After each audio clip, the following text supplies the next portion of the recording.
is one of the top of the list for us. You look at Batman, Superman, Wonder Woman, Aquaman. These are brands that are known everywhere in the world, and the ability to drive those all over the world with great story is a big opportunity for us. We have done a reset. We've restructured the business where we're going to focus, where there will be a team with a 10-year plan focusing just on DC. It's very similar to the structure that Alan Horn and Bob Iger put together very effectively with Kevin Feige at Disney.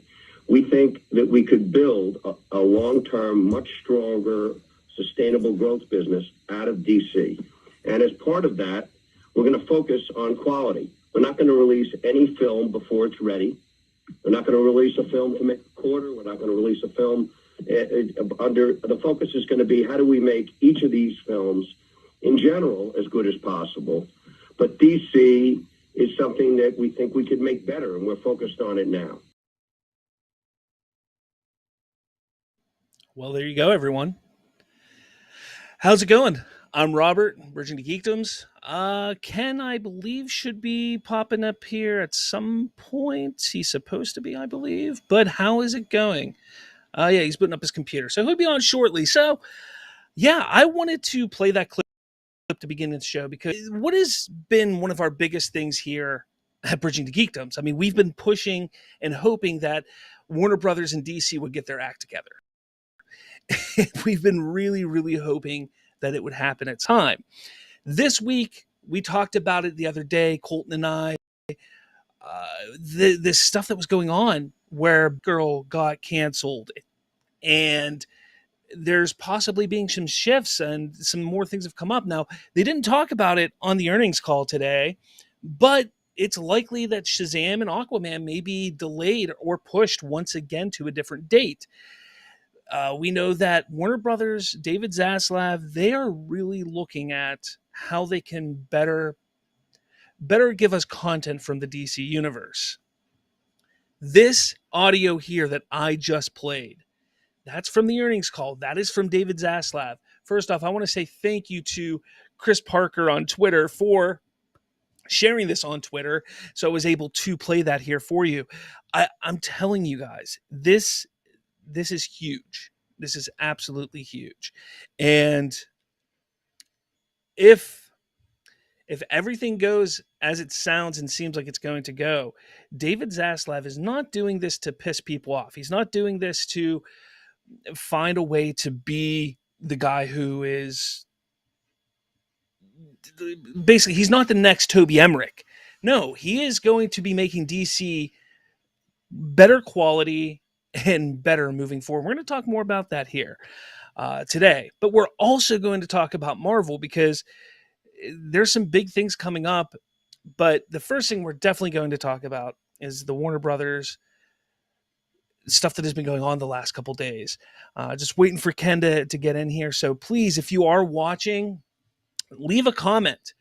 Let us know what you think of what's going on with DC right now. What do you think about the Batgirl debacle? What do you think about what I just played a few seconds ago regarding what David Zaslav wants to do with DC moving forward and the films? That's a huge thing. Plus, they have going on right now, they're combining Discovery Plus and HBO Max by the summer of 2023. So what do you guys think about that? If you are watching, please comment, and we will look at that and discuss what you have to say or what you think as well. For those, if you're hearing a weird noise in the background, that's my 3D printer going right now. I apologize. I'm kind of printing some cool things. Like I printed this today. Yeah, I'm printing some new things. All right, so let's get him in here. Looks like he's ready. What is going on, Mr. Ken Yabo? What's going on, Rob? feeling a little, I guess, under the weather, but powering through. We have enough content to probably last us like 2 hours, honestly. So oh man, yeah, I've just been honestly catching up the whole day after the quarterly meeting with Warner Bros. I know that you were just like kind of opening with that, but we have a lot of ground to cover, dating back all the way to like Comic-Con, which seems like almost a couple decades ago now. So It really does.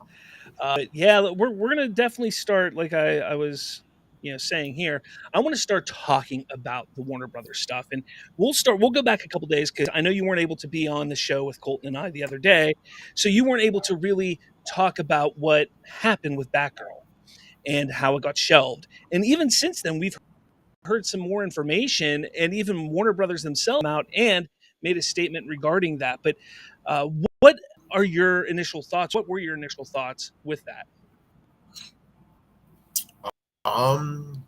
Partly sad just because I know that Leslie Grace and the whole cast definitely put their all. I mean, you would hope every actor that's involved in a project puts their everything into it, and it really sounds like Leslie Grace really embraced the role of being Batgirl and Barbara Gordon.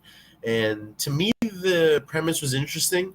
Yeah, it's a little confusing having Michael Keaton without knowing what was really going on without the Flash and stuff, so I completely understand why things were tweaked a little bit, but for it to be outright canceled with a $90 million price tag on it as well, or whatever was being reported, is something that is quite shocking, honestly. And I thought, this type of change would come in increments, but it seems like a full bloodbath is upon us at the moment, which is unfortunate, and also fortunate in some ways if you look at it through the lens that they are changing, they are making drastic changes to what they want to do. And I know you alluded to it a little bit, but it's definitely laid down, it seems, and a plan moving forward for how he wants to monetize DC as a property. Fascinating next months to see where kind of they go with things. Yeah. Yeah, it's going to be really interesting. And we got a glimpse of that today. But they did, since the last time we talked and had our show, Warner Brothers Discovery has released a statement regarding Batgirl. And I think they did this in large part because there's so many people out there who are trying to start conflict where there really isn't any conflict. But it says the decision to not release Batgirl reflects on our leadership's strategic shift as it relates to the DC Universe and HBO Max. Leslie Grace is an incredibly talented actor, and this decision is not a reflection of her performance. We are incredibly grateful to the filmmakers of Batgirl and Scoob, because Scoob was one of the ones they also shelved as well. And Scoob, Holiday Haunt, and their respective casts, and we hope to collaborate with everyone again in the near future. Holiday Haunt's another one they shelved. So they are trying to tell everyone, like, look, this isn't because we're trying to undermine the filmmakers or the actors. We want to put out quality content. And let's face it, the old regime was trying to push things out as fast as they could because they had nothing to put out. And I will fault the pandemic for that partially. It definitely is partially because of the pandemic and things got held up. So they were trying to rush and things just weren't going the way they wanted it to go. This Batgirl film, we're hearing mixed reports that from the test screening, it was horrible, it was unwatchable, and others are saying that it wasn't that bad, not great, but not bad. Or not great, not great, but not terrible. So it's really interesting to think that there's a movie that they spent almost $100 million on, and they believe that they will get more money through tax cuts, which I think I heard is what is it, 30 to 45 million dollars or something like that in tax cuts. I don't know, something like that. They feel they're going to get more money back for shelving that film than they could get for releasing it on HBO Max or releasing it theatrically, which was never the plan to begin with. So that's pretty nuts if you really think about it. You there, Ken? I don't know.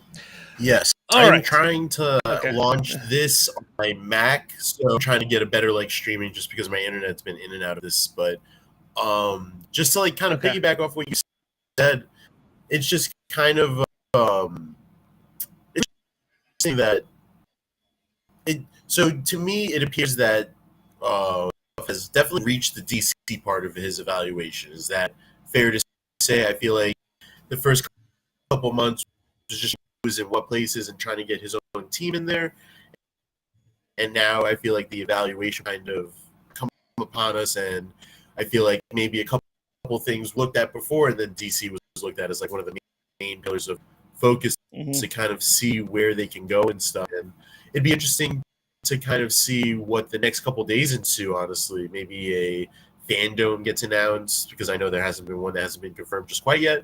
But my theory is that Comic-Con of 2023, of the summer of 2023, might be one of the craziest Comic-Cons that we've ever witnessed, honestly. So it's definitely generated a lot of excitement. I know there's been a lot of backlash and trepidation, but looking at it from the other side of things, I think it's something to be excited about. I think they finally have realized that, wow, we have, I think Zaslav even said it, we have Batman, Wonder Woman, Aquaman, like Superman, like these are global brands that we should just be pushing out left and right. And it's refreshing, honestly, to hear that, you know, those are properties that are going to be focused on, and definitely makes sense with the way things have kind of unfolded earlier in the week with Ben Affleck being spotted or caught with Jason Momoa on the Warner Bros. Studios tour, and it kind of just basically confirmed the bombshell. Like, it's so funny that we, you know, as part of like Restore the Snyderverse movement, we like are so thirsty for news in terms of that, and it's like we get updates and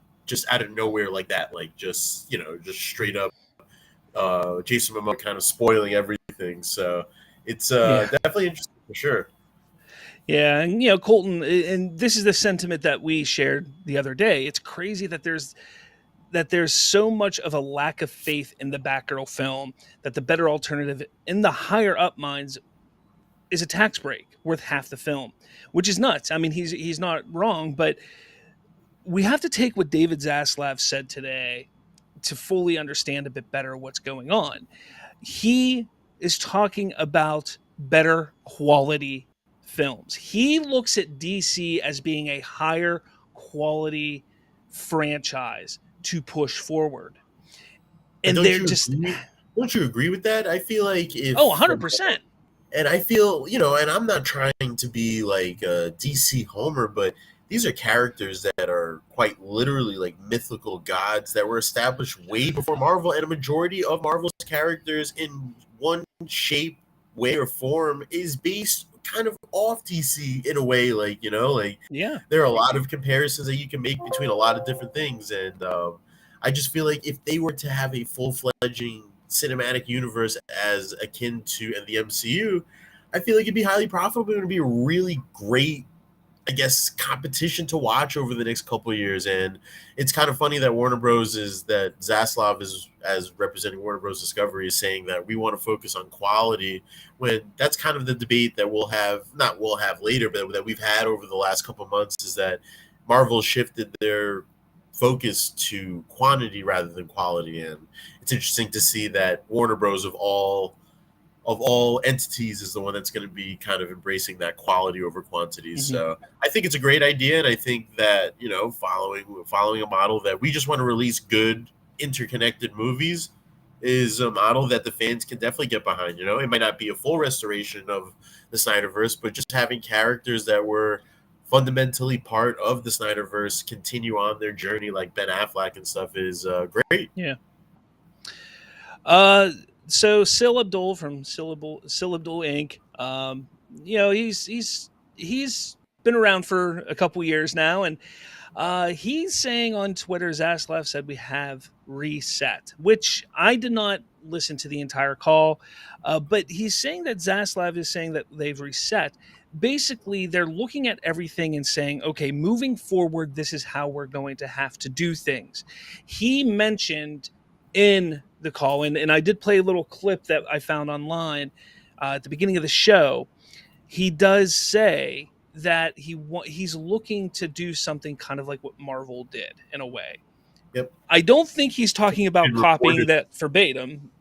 I think it's actually being reported a lot, just that one quote. And while I understand the, I guess, magnitude of a comment like that, is something that is long overdue, honestly. And it's something that they could do and differentiate their universe from that universe. And it's strange just because, like, I liked the tone of the early DCEU, honestly. Like, it was only naturally going to get better and more hopeful with the introduction of more characters that have like levity moments and stuff. So, if there was just a little patience, I feel like there wouldn't be as much of a mess to reset in place. But we're here now, and it seems like Zaslav has a plan moving forward, a 10-year plan with a team that's going to be in place just for DC. So it seems like that's what he Zaslav said. All his chips right in the middle of the table. 10-year plan. So he wants to have a 10-year plan, and it looks like Alan Horn is going to be helping them accomplish this 10-year plan, and just at least setting it up. I don't think Alan Horn's going to be around for 10 years. I think he's late 70s, early 80s at this point. I mean, he's been around for a while, but he's joined on to help David Zaslav right this ship of Warner Brothers Discovery, and more so Warner Brothers, not Discovery. Discovery was in a fine place, but help write everything from Warner Brothers, specifically the DC brand. And that's huge. That is absolutely huge. And Colton here says, with the more serious backing behind the DCEU, it's exciting to watch a superhero film that isn't a comedy with a character that turned into a joke. Cough, cough, Thor. And that's what I'm kind of hoping. You mentioned it just a second ago, that, something that is different than what Marvel is. It could have a similar structure over the next 10 years that Marvel had with its first 10 years, a similar structure. You have these, the solo films and the team up films, and you maybe build to something. That's fine. But that's just that's the structure. That is what I think everybody wants to see. What we don't want to see is a clone, a copy, a carbon copy of what Marvel has done. Which is what they're, that's what you're saying. You could really argue they're doing right now, which is trying to emulate the spark of Marvel, the colors of Marvel. Like you see it in a lot of the latest releases. I want to say you can kind of see it, and I really hope that Black Adam doesn't end up becoming like a Rock'em Sock'em Marvel movie with just The Rock as a DC character, with the quippy jokes and the one-liners and stuff. Like, it was nice and refreshing to watch a superhero movie and actually think. And I think last time that something like that happened to me is probably the extended version of Batman vs Superman. Just like watching Lex Luthor's plan unfold in a more explained way is something that was a lot more interesting to me. And the DC's films and characters are naturally built for a more mature story, just because a lot of their backstories are dark to say the least. But even their most hopeful character comes from a planet that was literally blew up like 2 seconds before he was launched off. So but let's hope that they understand that. Let's hope that this new regime realizes that these characters should be taken more seriously. And Zach was doing that a certain way. He was trying to take these characters in a more serious route. People didn't like that. And look, I get it. I know there's a lot of people out there who will push back on this, and I'm a huge fan of what Zack Snyder created. But let's face it, the majority of the fans did not show up for what he was creating. And whether we get a restoration of the Snyderverse or not, that I don't think is important right now. Right now, what's important is getting the DCEU on track. So hopefully they understand that they need to create these characters with a serious tone, but also favorable for the audience. And my worry is that they will go the route of Marvel, because what worked with Marvel was adding the comedy aspect. We can say that they've gone a little too far with it. Definitely with Thor. Thor has just gone way too far with it. But they do have some serious and dark films. Let's not like Infinity War is a dark film. It's a really, really dark. Even Thor Ragnarok is pretty dark. No Way Home is it has a lot dark. Of comedy. Yeah, exactly. You have a lot of comedic moments, more so in some of those than others, but they understood the importance of good story. And that's what I hope they understand here.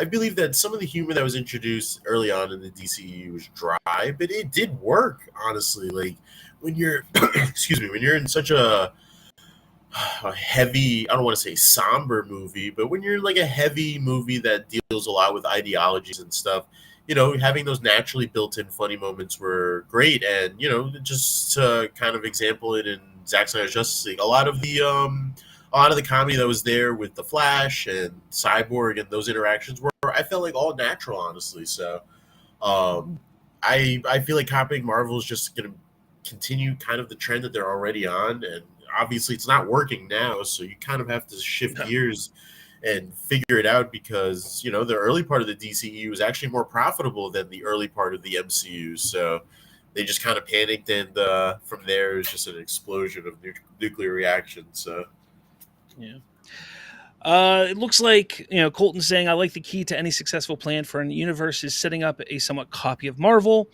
An example, the Infinity Saga, but there's a better way to do it as opposed to Marvel.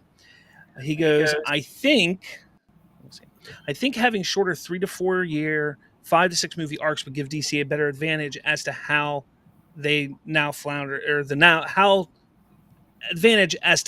floundering MCU, because they are kind of floundering right now. I think that we're going to get into that in a little bit here, but I think that's not going to stay for much longer. But I think honestly that to kind of just piggyback off of what he said, I think that it's important to kind of take into consideration that Marvel was a little into their universe when Warner Bros. Decided to launch their like cinematic universe with Man of Steel. So it definitely felt like a game of catch up. But I think building up for an event film is, it's copying Marvel, but in a way, but it's always the end game for most of these cinematic universes. So yeah. Well, let's pull this up here. I want people to take a look at this. So Warner Brothers Discovery reporting structure. And this is really interesting because this confirms something that we've all been really hoping to have happen in some form or fashion. So we know the networks, TV, TLC, Food, CNN, blah, blah, all that stuff, Discovery, all that. That's their stuff. Then they're direct to customer, which is the streaming service, essentially HBO Max, Discovery Plus. And then studios. That's the big one here, because you got Warner Brothers. I can't see what the other Warner Brothers. There's another Warner Brothers studio there. But then you have DC. And then you have New Line, and then Warner Animation. DC was never a studio. There was never a DC Studios. There's now a DC Studios that they're going to be focusing on giving us DC content. You can tell this here alone is showing us that they're moving into that direction of what Marvel did, what Disney did with Marvel. They gave Marvel a studio, and they said, look, you're responsible. This is your lane. This is what you're doing. So now it's going to be who's going to head that studio. And to make things easier, because I think some people don't quite understand, because this is the reporting structure of the studios, the networks, and everything like that. But think of how Disney is right now. And this is a good example. Disney, you have the head of Disney, who is Bob Chapek. And then under him, he has a bunch of studios. He has Lucasfilm, led by Kathleen Kennedy. He has Marvel Studios by Kevin Feige. Yep. He has Pixar, and then he has, the Disney animation. He has these studios there. I guess now the question kind of is who do you appoint for something like that? Do we go with somebody that has... Well, it sounds like Alan Horn. Alan Horn, I think, is going to be kind of the interim right now. I think he's the one that's helping get everything set up. Now, whether he's going to be helping DC specifically or all of the just studios, overall, yep. I think Alan Horn is going to be there, kind of just like, okay, let's get this set up, and maybe over the next few weeks, few months, we hear about somebody being hired to head DC Studios. There was rumor not too long ago that David Zaslav met with Kevin Feige, even that he met with him, and whether he was trying to poach him from Disney, or maybe he was just trying to was just picking his mind, like, hey, how should I go about doing this? We don't know what that conversation was, but he's definitely looking. He's definitely taking a more serious route when it comes to the DC franchise, and that just excites me. That truly excites me. It's exciting to hear that only theatrical worthy, or just like projects that are worthy of theatrical releases, will be released from here on out. And it's a casualty that was suffered by Batgirl, the Wonder Twins, all of their other projects, but it really felt like they were just throwing blank expletive at a wall and seeing what stuck. And if you read a little deeper in between the lines, there's a lot of stuff that ties back to Warner Bros. Problems with Ray Fisher and stuff that was in response to Ray Fisher's accusations that they greenlit a bunch of projects that involve minority characters and stuff. So it's refreshing to hear the old regime has kind of been phased out and that the new regime is now fully taking a hands-on approach with their things. And the DC Studios thing is something that I just learned just now. So that's exciting. I know that's something that fans have been wanting for, just like DC to have their own, like, just corner of Warner Bros.'s, like, hall of properties of cats. So there was a time when we thought we were going to get that. Remember a couple years ago when they released DC Universe, that DC Universe thing? We kind of thought, oh, this is going to be, they're going to do so much with DC, and they just didn't. They just didn't do anything that they should have done or would have done, and it failed miserably. They threw it and combined it with HBO Max, and here we are now. HBO Max and Discovery Plus are actually going to be merging together moving forward, starting in 2023. Now, here's something that's a little worrisome to me, because one thing I loved is HBO Max. I think that is probably, content quality wise, one of the best, if not the best. Yep. And I felt that the menus were really solid. Right. I thought it was better than Netflix. I thought it was better than Disney Plus. I really like the menus. So I'm hoping that they adopt more of that structure for their streaming service than anything. But what do you think of this? How do you feel? We knew it was inevitable. They weren't going to run with two streaming platforms, but how do you feel about this? It'll be interesting to see how they do merge. It'd be interesting to see what the name actually ends up coming out to be, because then we'll really see what streaming platform was valued more. But I think it's an interesting sort of proposition to merge both properties. I honestly just thought that Discovery Plus would just be phased right into HBO Max, and they would have like their own Discovery sort of part of HBO Max. But seems like they're just going to have a new streaming platform. It seems like so. Yeah, it seems like it says that it's combined. It will be combined into a new streaming service. That could be something where. Take a look at what Disney has done with their Star program across the sea, and over in Europe and everything. I think even in Canada. So it's kind of like you have Disney Plus and you have this separate Star service that you can access from Disney Plus. I don't know if they're going to do something like that, or if they're just going to make a brand new app or service and call it, Discover Warner Max Plus or something. Who knows what they'll call it. I personally, I would love for them to go Warner Max. I think Warner Max would be the best way to go, because it's covering, you got Warner, and the Max is kind of like plus everything else type of thing. And I think that, of course, they could go Warner Plus, but I've never liked the Plus. I've always thought the Plus is ridiculous. Max, I don't mind. The Plus, I reference lazy writing when it comes to the Plus sort of platform. To quote Ryan Reynolds' Deadpool, I call that lazy writing. It's just you got to think of something. You got to think of something different. Just adding a plus sign at the end of your company's name is just not creative enough for me. Which is why I kind of give Warner Bros. A little credit with HBO Max. It's a little different, a little more, has a little more zazz to it, but. Yeah, that's literally. It's really, we knew that we were going to enter this era of streaming platforms, but it really is fascinating to see how like each studio seems to be trying to just one up each other. Honestly, so HBO Max plus at night, even with the emoji. I just hope that, whatever they do, I think it's going to be fine.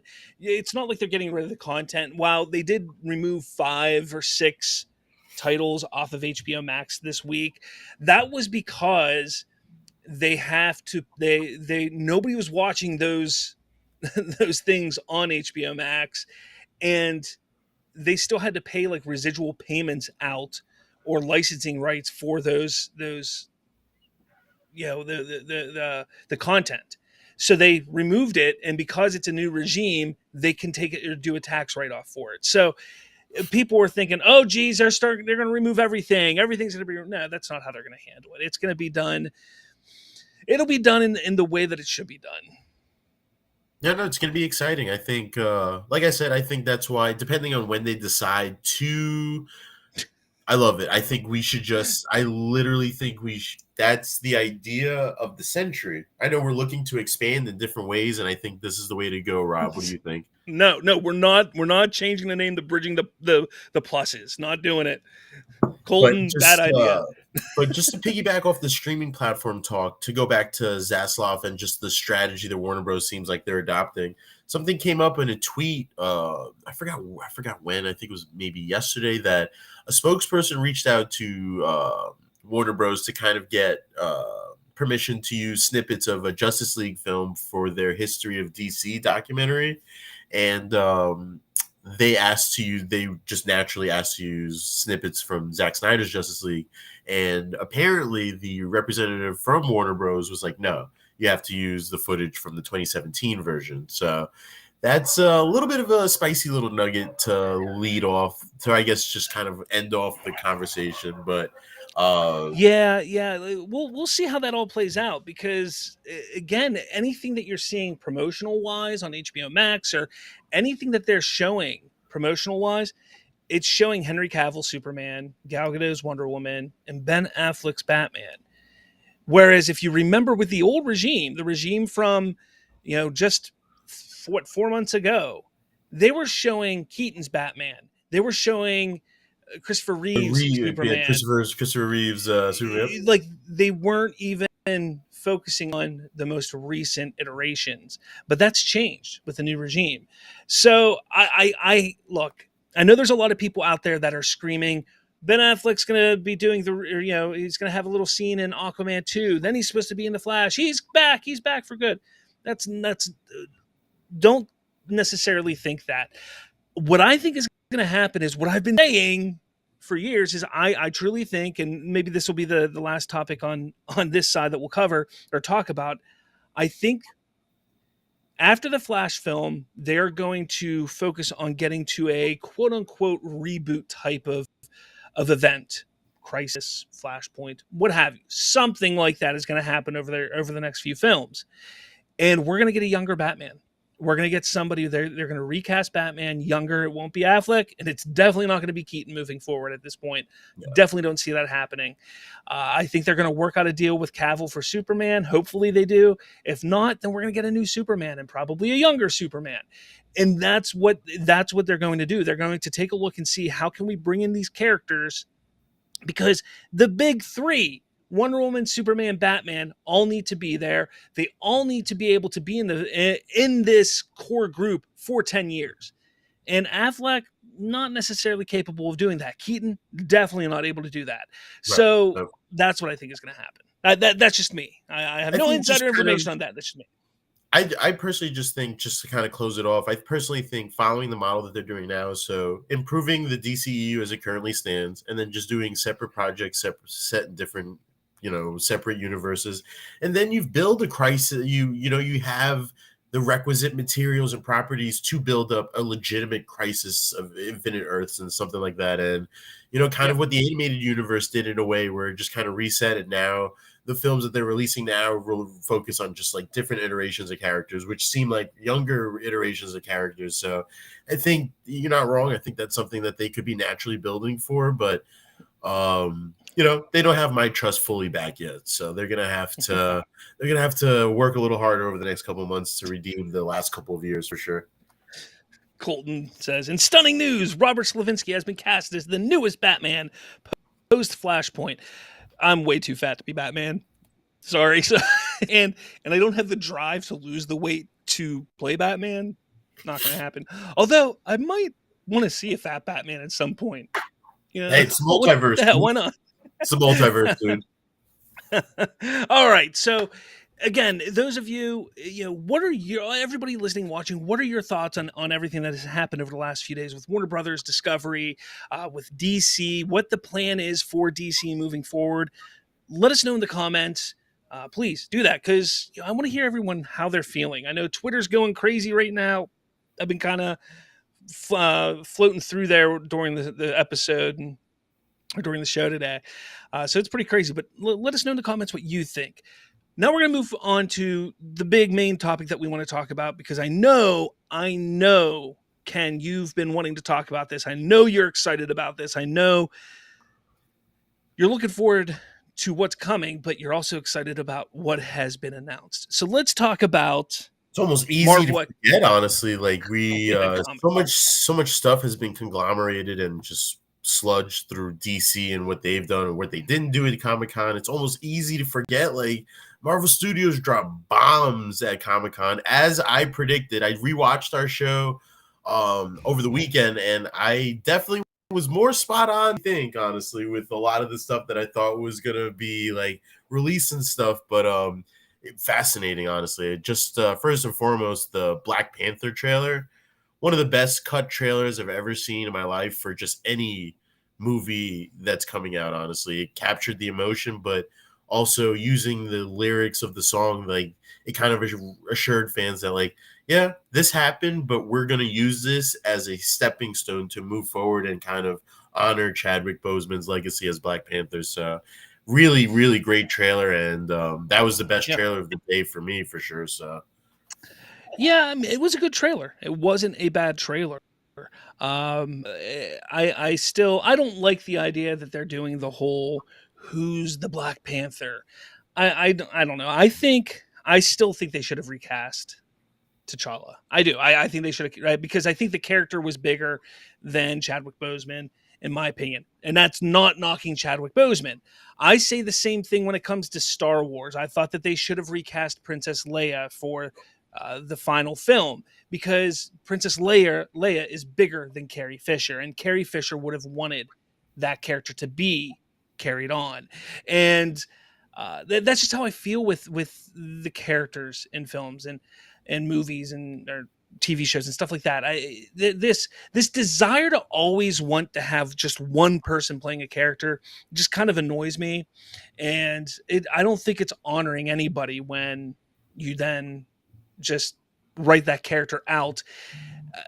I have no idea who they are gonna. There's Shuri or Okoye, or there's who's the other one that people are saying it could be. I don't care, honestly, at this point. So like that, I think the betting money would be Shuri, because it follows. I think it's going to be Shuri. It follows the comic book storyline in a way, when the Black Panther mantle did get passed on. So I'm excited for it, honestly. I know it seems like we're kind of on not opposite ends, but we're not really like on the same levels. But no, yeah, don't get me wrong. I loved the first Black Panther movie. I really enjoyed it, so I'm looking forward to this one. My excitement level is lower just because of how they handled the death of Chadwick Boseman in it. That's all. I mean, it's not like I'm probably going to enjoy the film. I'm sure I'll enjoy the film. I'm looking forward to seeing Namor. Yeah. I mean, come on, the Submariner. Like, who would have ever thought we would have gotten a Submariner in Marvel Cinematic Universe? Who would have ever thought that was going to happen? Seriously. But real quick, Colton wants to put in there, I think they're stretching themselves too thin with two main projects in a short time. Too many projects in a short time. Yeah. And we're gonna get into that. I'll be honest with you. I'm looking at this Phase 5 picture that we got over here, and I got 3 projects I'm questioning the necessity of their existence, and I'm looking at. Well, I understand that Echo brings back like Daredevil and stuff. If that wasn't the case, where are we going with an Echo show that doesn't have like Wilson Fisk and Daredevil in it? This Agatha show is just, I need to know what this is about for sure.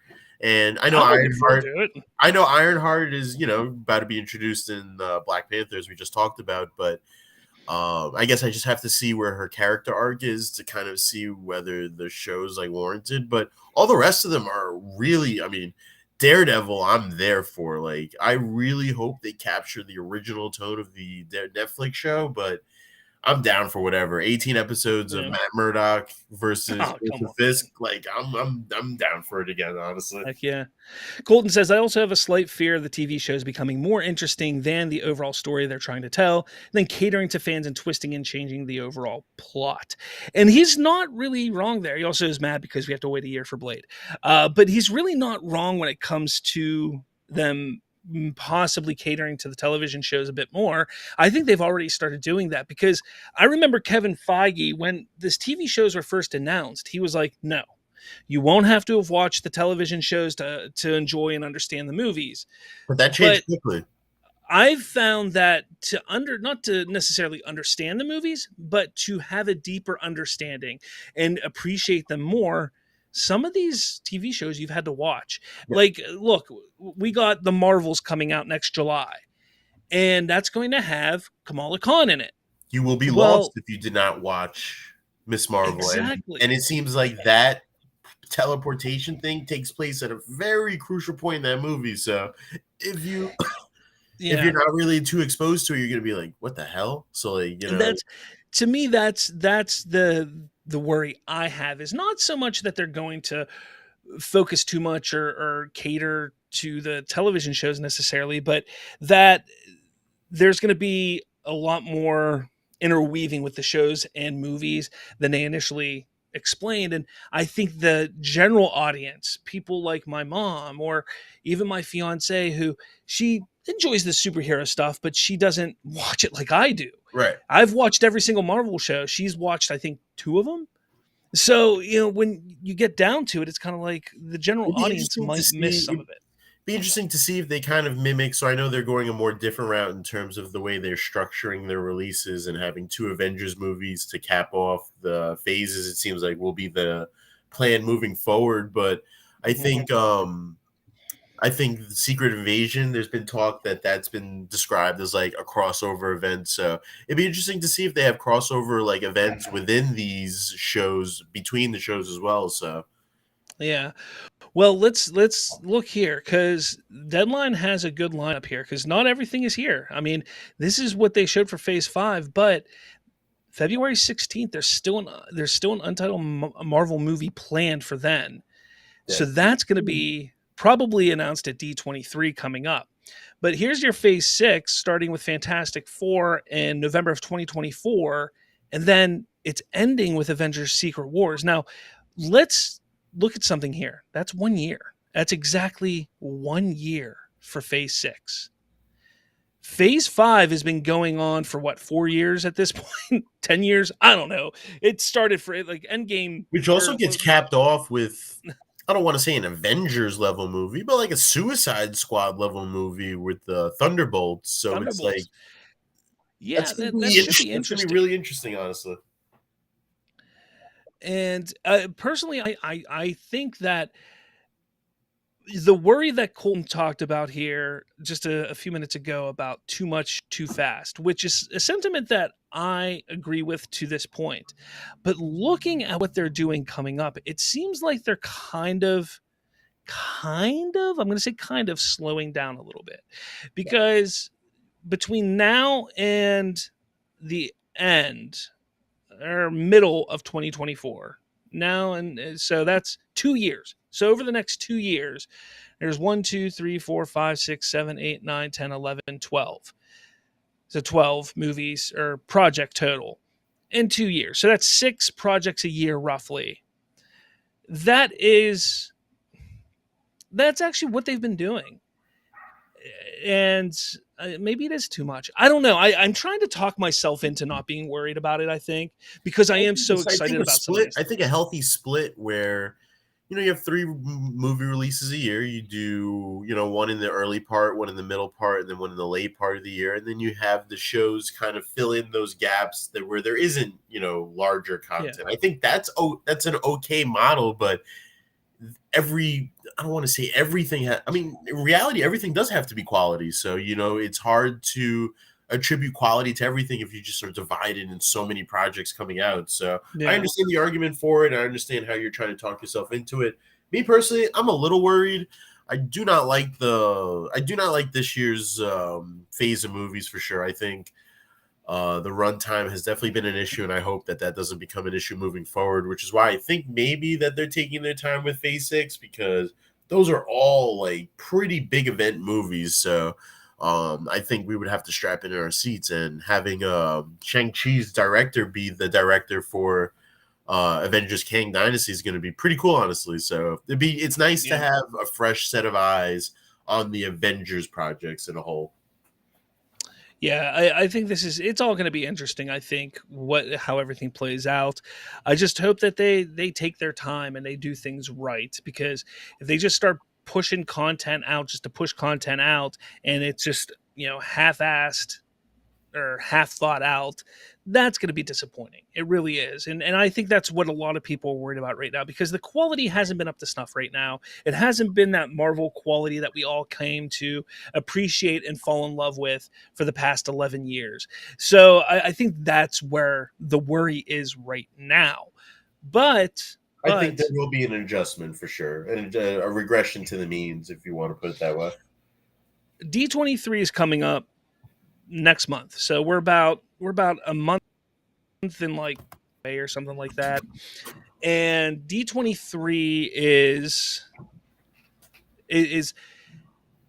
I think Marvel's going to steal D23.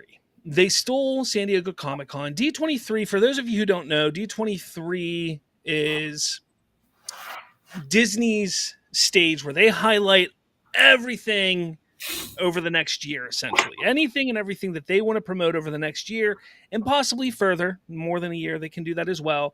That's where Disney highlights everything. So from animation to Pixar, to television shows on Disney Channel, to Disney Plus, to Star Wars, to whatever, Marvel, they promote it, they announce things, everything. Star Wars is kind of in a thing, and I kind of want to, in a couple weeks, I'm actually we're gonna have a Star Wars centric episode in a couple weeks here, but they're kind of off doing their own thing right now. The animation stuff is just going to be your same animation stuff. Disney Plus is going to be the same thing. Marvel's going to take the show again, and how are they going to do that? We have to ask, because so much was revealed, so much was shown at Comic-Con. What is it that they could do to really get us excited for the next year or two? Do you have any ideas? Do you have any thoughts of what they could do? I don't know, honestly. I think the build that they have right now, it seems like we're definitely going to be waiting for an X-Men movie for sure. I think that's going to be the long-term wait. 2/16/24. That is Deadpool going to be 3. A Mutants X-Men. That's going to be Deadpool 3. I think it's too coincidental that it's too close to the first original Deadpool release date, and Deadpool did really well in February. You're right. You're right. But I'm not technically wrong.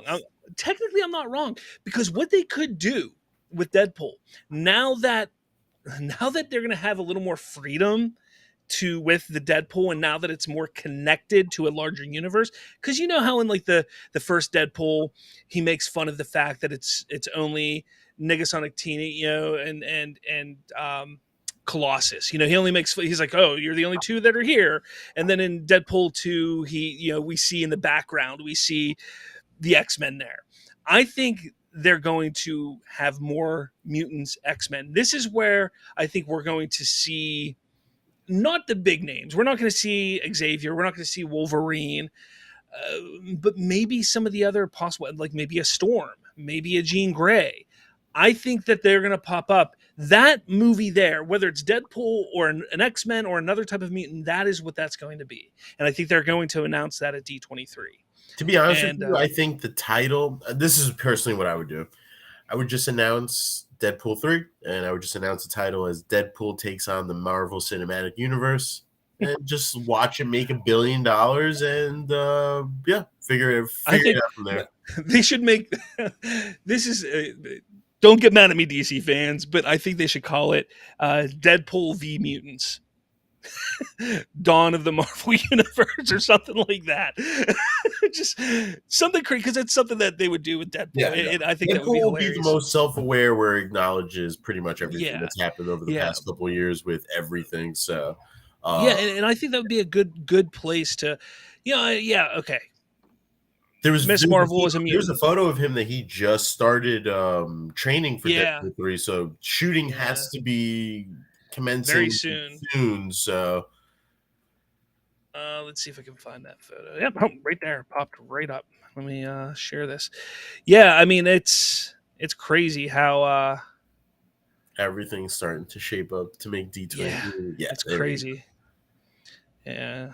And so it begins. Suit up with Dawn, and Dawn is his trainer. He's been his trainer for, I believe, the last two Deadpool films, and some other films I think as well. But yeah, I mean it's going, it's moving. We're gonna have Deadpool soon enough, and before you know it, we're gonna have X-Men in the MCU. And I think that should be the long game that they play, or that they're probably going to play. I know they have their next 3 phases spaced out, but something Colton said was they're probably using phase 5 to build up on larger phases. So and I don't disagree with it, honestly. So it depends what concepts are introduced in phase 5 to kind of confirm that. But I think phase 6 will kind of really introduce us to some real game changing concepts. I think these phases are just building up the hype to the story, and then phase 6 is just going to be bombshell after bombshell. So, well, Fantastic Four, phase 6, I think we get a director at D23 and possibly a cast. Because if you think about it, cast member, not maybe Mr. Fantastic or Invisible Woman, but I'm not seeing a full cast. I think filming for that's got to start. Let's see, it's November of 2024. So we're roughly, 2.5 years out? Yeah. So 2.5 years roughly. You figure filming has to start probably no later than end of spring next year, because it is going to be a VFX heavy project. So filming will probably start no later than end of spring next year, beginning of summer next year. That information is going to leak out, and they don't have any events between now and then. And I think this is kind of an event type of reveal. Yeah. So I think they will reveal a cast, and whether it's an entire cast or not, I think we're definitely going to get a director and some sort of cast announcement. I do think that. I just to piggyback off what you said, I think maybe even revealing who Dr. Doom is would be equivalent, honestly, to well that's the thing. They may not do that, because if the rumors that are out there of Dr. Doom potentially popping up in a upcoming future Marvel project, if that's true, that's where we're going to get that reveal.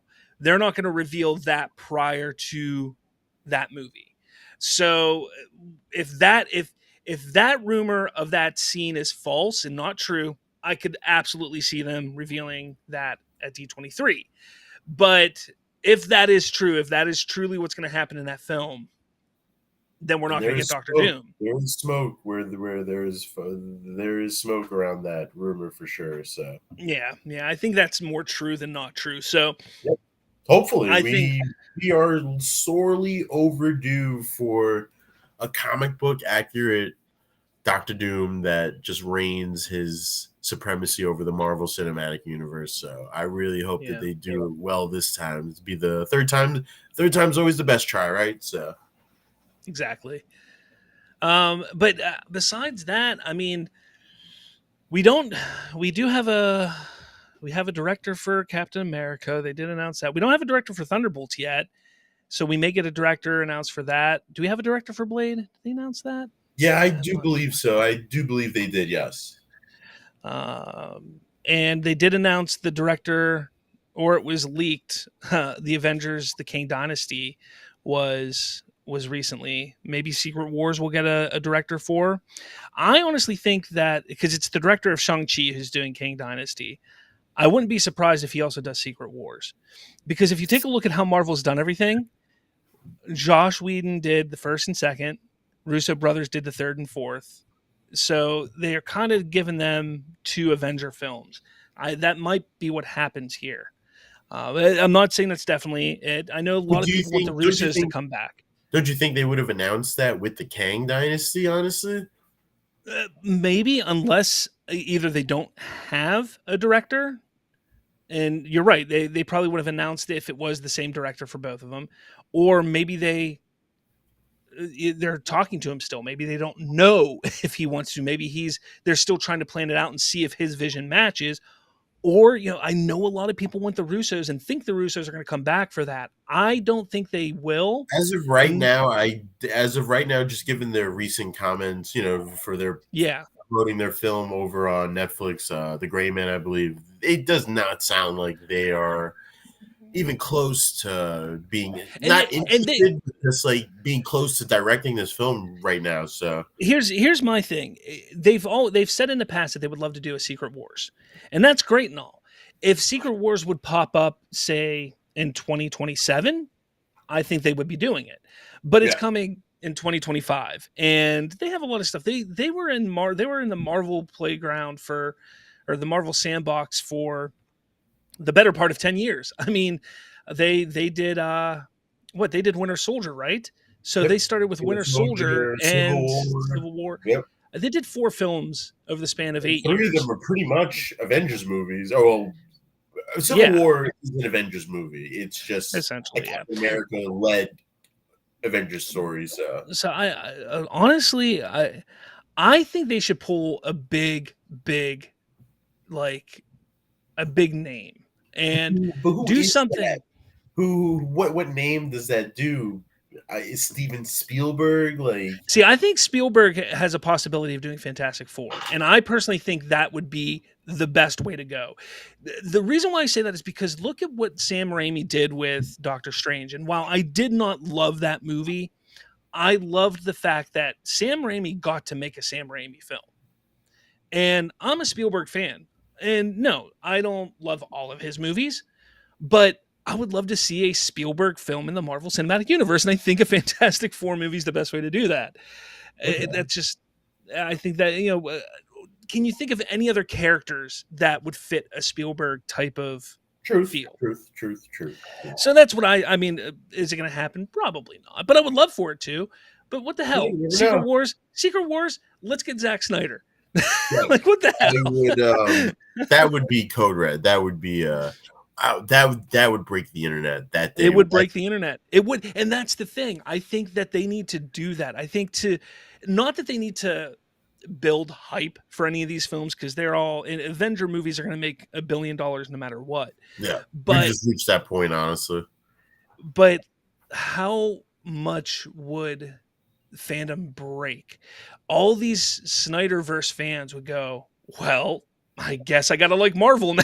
Literally, that would be such a smart move on Marvel's side, honestly. You already know. It would be, and I don't think Zach would ever do it. Yeah, I think just Zach's default loyalty to the characters and mythology that he was deeply ingrained in. I just couldn't see him. I just really couldn't see him jumping over, honestly. So honestly, what I would love to see is them do, and this is kind of off topic because I'm just thinking of directors, and this director popped up in my head, and I was like, what would they be able to do? I still want to see that Marvel Cinematic Universe do a Ghost Rider. Imagine a Ghost Rider movie or miniseries by George Miller. That would be wow. How cool would that be? Now I'm thinking of a Blade movie with George Miller as a director. Actually, that would be that would be cool too. Yeah. Or Guillermo del Toro for a Blade movie or something like that. That'd be pretty cool. Del Toro would be cool for something. Oh, he did Blade. He did Blade too. Did he? I actually did not know that. He did Blade too. A new iteration of it, actually. Yeah, I guess so. Yeah. I don't know. I feel like Del Toro Werewolf by Night. Werewolf is just Marvel's just in a weird position where they're like kind of stuck. Like, yeah, we've made directors, but do we want to? They're kind of like in a cycle where they kind of need to make new directors if they don't want to hire like big name directors, kind of like what they did with Phase 1, Phase 2. But It's going to be interesting. I know there's a lot of directors out there, a lot of classical directors out there that kind of are against the whole Marvel formula and stuff. So it's going to be interesting to see what talent they recruit. Now, what I'm thinking is, I think a perfect movie for Christopher Nolan to direct would be either a Fantastic Four movie or even a Secret Wars movie. What are your thoughts on that one? I don't want him. I look. I'm a fan of Christopher Nolan. He would just be too smart for himself, honestly. It doesn't work. His style doesn't work for Marvel. It just doesn't. And that's not a knock on him. That's not a knock on Marvel. It's just I don't think he fits in any form or fashion. But maybe if anybody could figure it out, it would be Feige. Yeah. All right. Well, over to the DCEU at this point. So yeah, exactly. But I think we're going to close up shop now. This was a really, really good episode. We'll definitely continue the talk next week. Next week, we are going to do the show that I've been wanting to do for the past couple weeks, the worst comic book films. That is going to be the main topic next week, and we're going to just talk about that. Hopefully I can get John from Spoiler Country on here for that, but thank you all for watching. Make sure you hit that little ring-a-ding-a-lingy bell to follow us and get notifications whenever we have a new episode drop. Hit that like button, hit subscribe, all that jazz. We are part of the Spoilerverse Network, so make sure you check out the spoilerverse.com for all of the different shows over there. And the QR code is up on the screen. That'll take you where you can go and find our email, find all of the podcatching apps that are important if you want to listen to us on the podcast form. So with all that said, Ken, you got anything to say? No, just with the way the week has gone and just the way the past couple of weeks have gone, I just can't wait to see what the rest of the week brings. So, yeah, it's going to be interesting for sure. Well, with all that said, hopefully you have a good week, and we'll call. Wow, words are hard. We'll talk to all of you later. I've been struggling all shows, so you got it, Rob. Honestly. All right, talk to you all later.